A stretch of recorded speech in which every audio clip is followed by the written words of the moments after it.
सफेद बर्फ की चादर तले एक धातु का कंकाल पड़ा था, उम्मीद का आखिरी मलबे। जहां एक ओर हवा में ऑक्सीजन की कमी सांसें छीन रही थी, वहीं दूसरी ओर भूख हर इंसान की नैतिकता को चुनौती दे रही थी। जरा सोचिए, जब दुनिया से हर संपर्क टूट जाए, आपके पास जिंदा रहने के लिए कोई खाना ना बचे और सामने पड़े हों आपके अपने, आपके दोस्त, जिनके शरीर में अब सिर्फ मांस है। एक ऐसा फैसला जिसने 16 आत्माओं को शैतान और संत के बीच खड़ा कर दिया। तो चलिए जानते हैं इस कहानी को विस्तार से।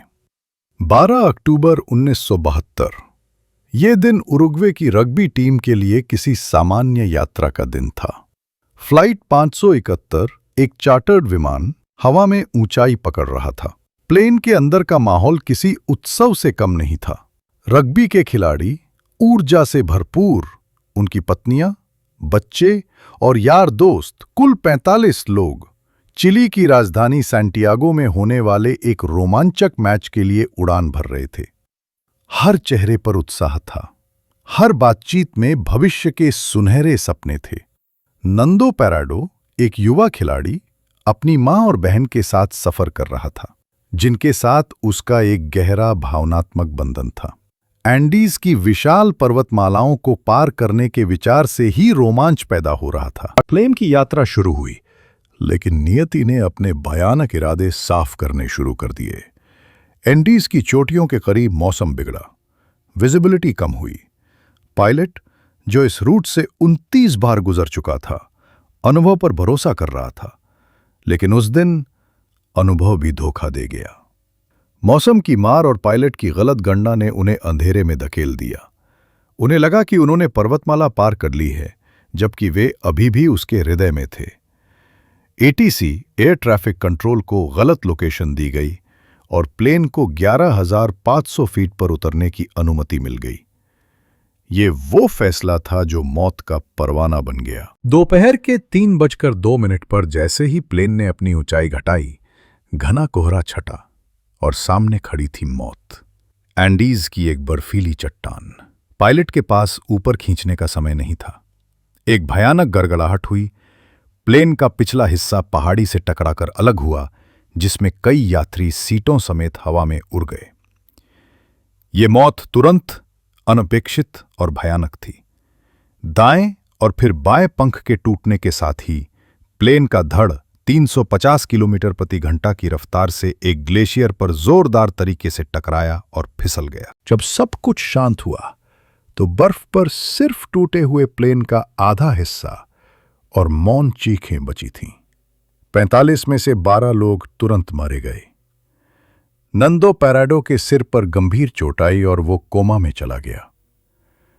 शुरुआती सदमे के बाद 33 जिंदा बचे लोगों ने खुद को 3,570 मीटर की ऊंचाई पर एक विशाल, अनजानी, बर्फीली कब्रगाह में पाया। घायलों के लिए तत्काल मदद चाहिए थी, पर सूर्य ढल चुका था। शाम होते ही तापमान -30 डिग्री सेल्सियस तक गिर गया। बचे हुए लोगों ने टूटे प्लेन के धड़ को ही अपना अस्थायी आश्रय बनाया। वो रात मौत की तरह लंबी थी। 5 और लोग उस रात ठंड और चोटों से हार गए। अगली सुबह जिंदा बचे लोगों की संख्या 27 थी। अगले दिन 14 अक्टूबर को 11 बचाव जहाज ऊपर से गुजरे, पर सफेद प्लेन, सफेद बर्फ और घने कोहरे के बीच अदृश्य था। बचे हुए लोगों ने लिपस्टिक से SOS लिखने की कोशिश की, पर वो नाकाफी था। उन्होंने अपने सूटकेस को बर्फ पर रखकर एक बड़ा सा क्रॉस बनाया। 3 हवाई जहाज उनके ऊपर से गुजरे, पर किसी ने नोटिस नहीं किया। शायद वे हमें कल ढूंढ लेंगे, ये उम्मीद उन्हें जिंदा रख रही थी। दिन गुजरते गए। 3 दिन, 5 दिन, 8 दिन।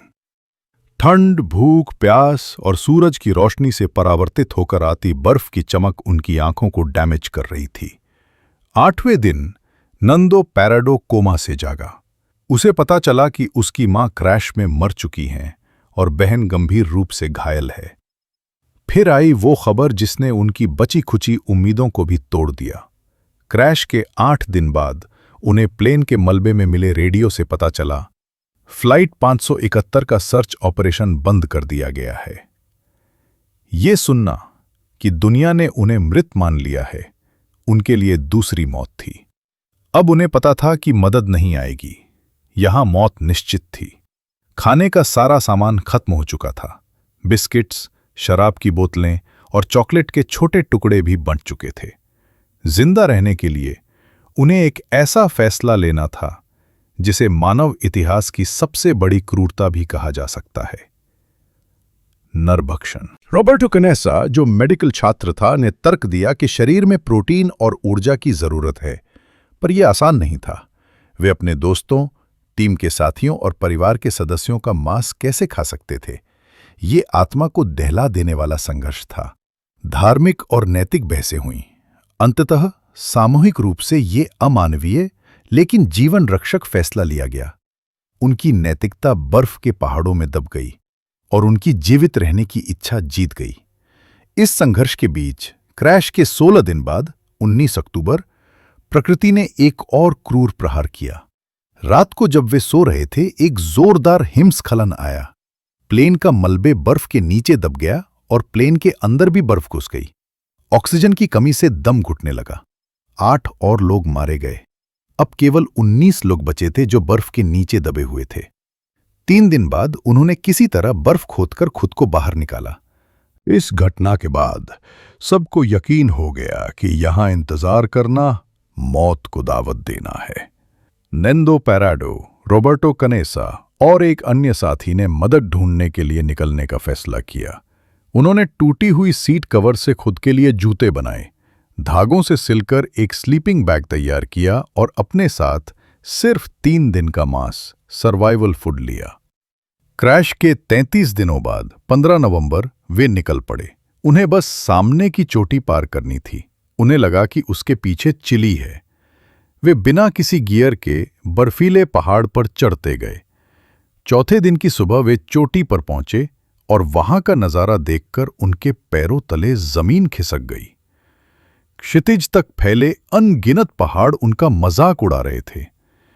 ये वो क्षण था जब इंसान का दिल टूट जाता है। पर नेंदो ने हिम्मत नहीं हारी। नेंदो और कनेसा ने आगे बढ़ने का फैसला किया। उन्होंने कसम खाई कि या तो वे जिंदा बचेंगे या पहाड़ पर ही मर जाएंगे, पीछे नहीं हटेंगे।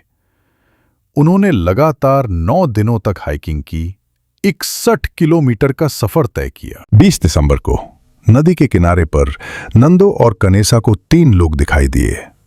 वे इतने थक चुके थे कि चिल्ला भी नहीं सकते थे।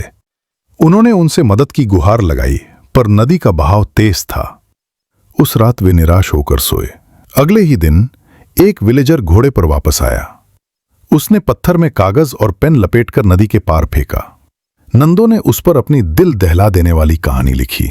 हम एक प्लेन क्रैश में जिंदा बचे 14 लोग हैं। हमें मदद चाहिए। हमें यहां से बाहर निकालो। विलेजर ने वो पर्चा चिली की एयरफोर्स कमांड तक पहुंचाया।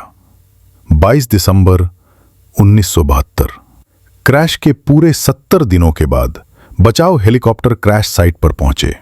नंदो पैराडो और रॉबर्टो कनेसा के प्रयासों से कुल 16 लोग मौत के मुंह से बाहर निकाले गए। उनकी हालत बहुत खराब थी, पर वे जिंदा थे। फ्लाइट 571 के सर्वाइवर्स ने हमें सिखाया कि इंसान का शरीर और मन किन अंतिम सीमाओं तक जा सकता है। बर्फीले पहाड़ों ने उन्हें मारना चाहा, पर उनकी जिंदा रहने की इच्छा शक्ति हिमस्खलन से भी मजबूत निकली। जब सारी दुनिया ने उन्हें छोड़ दिया, तब उन्होंने खुद को बचाने के लिए वो किया जिसकी कल्पना करना भी रूह कपा देता है। वे लाशों के बीच जिंदा थे, एक ऐसे भयानक सत्य के साथ जिसे वे कभी नहीं भूल सकते थे। वे अपने साथ सिर्फ अपने बचे हुए साथी नहीं लाए थे, बल्कि उस भयानक फैसले का बोझ भी लाए थे जो उन्हें हमेशा याद दिलाता रहेगा कि सबसे बड़ी क्रूरता और सबसे बड़ा चमत्कार दोनों ही इंसान के भीतर समाये हुए हैं। ये कहानी दिखाती है कि जीवन की सबसे क्रूर परिस्थितियों में भी मानव आत्मा हार नहीं मानती। ये केवल जीवित रहने की नहीं, बल्कि नैतिक और भावनात्मक समझौतों की कहानी है। जब जीवन का मूल्य हर चीज से ऊपर हो जाता है तो सबसे कठिन और अमानवीय फैसले भी सर्वाइवल के नियम बन जाते हैं। आपको ये कहानी कैसी लगी? अपनी राय कमेंट्स में जरूर बताइए और चैनल को सब्सक्राइब करना न भूलिएगा।